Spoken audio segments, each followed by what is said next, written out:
Sa mga hindi pa nakakaalam, ito pala ang mga naging kasaysayan ni Attorney J.V. Hinlo. Tara, samahan ninyo ako at kilalanin pa natin siya. Si Attorney J.V. Hinlo ay isang kilalang abogado at politiko sa Pilipinas.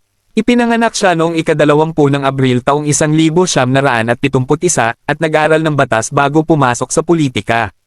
Mula 2005 hanggang 2008, nagtrabaho siya sa Amado Pareño Law Office at pagkatapos ay nagtatag ng sarili niyang law office bilang trial lawyer.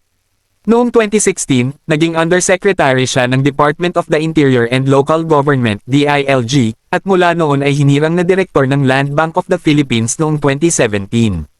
Sa ilalim ng administrasyon ni Pangulong Rodrigo Duterte, siya ay naging commissioner ng Presidential Anti-Corruption Commission noong Enero taong 2022. Sa kanyang karera sa politika, sinubukan niyang tumakbo bilang konsehal ng Bacolod noong 2010 ngunit hindi siya pinalad.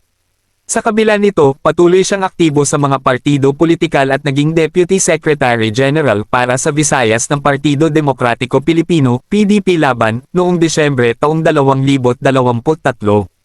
Ngayon, isa siya sa mga kandidato para sa Senado sa halalan ng 2025, kung saan nakatuon ang kanyang kampanya sa reforma sa edukasyon at pagpapalaganap ng patriotismo simula pagkabata.